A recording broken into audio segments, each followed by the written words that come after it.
Hi all, welcome to Nithya TNPSC. So இதில் வந்து பார்த்திங்கன்னா இன்றைக்கி நம்ம பார்க்க போகிறது உழவரை தேடி அப்படின்ற இந்த ஸ்கீம் பற்றி தான். ஸோ இது வந்து உழவர் துறை நலத்துறை மினிஸ்ட்ரிக்கு கீழே தான் வந்து வருது. ஸோ இதில் நம்ம என்ன பார்க்கணும் அப்படின்னு பார்த்திங்கன்னா, வேளாண்மை உழவர் நலத்துறையின் கீழே தான் மற்ற துறை சார்ந்த அலுவலர்கள், வட்டார அலுவலர்கள், சார்பு துறைகளான கால்நடை, மீன்வளம், கூட்டுறவு, வேளாண் அறிவியல் நிலைய விஞ்ஞானிகள், ஸோ இவங்க எல்லாரும் சேர்ந்து அந்த ஃபார்மரோட வில்லேஜுக்கு ஸோ மாதத்துக்கு 2 டைம் வந்து போவாங்களாம். ஸோ அங்கே போய் அவங்களோட குறைகளை வந்து தீர்ப்பாங்களாம். ஸோ இதுதான் வந்து இந்த ஸ்கீமோட ஒரு முக்கியமான எய்மாக இருக்குது. ஸோ அது மட்டும் இல்லாமல் இவங்க மாதத்துக்கு 2 டைம் போவாங்க அப்படின்னு நம்ம சொன்னோம் இல்லையா. ஸோ அது வந்து எந்த மாதத்துக்கு 15 நாள் ஒரு டைம் வந்து போவாங்க, சரிங்களா. 15 நாள் ஒரு டைம்னா 2 டைம் ஆகிடுது இல்லையா. ஸோ அதை தான் வந்து இங்கே சொல்லியிருக்காங்க.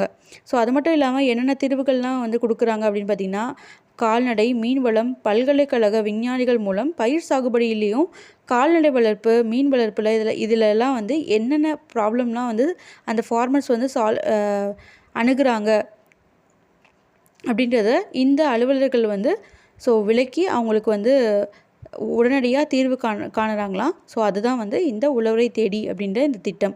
தேங்க்யூ.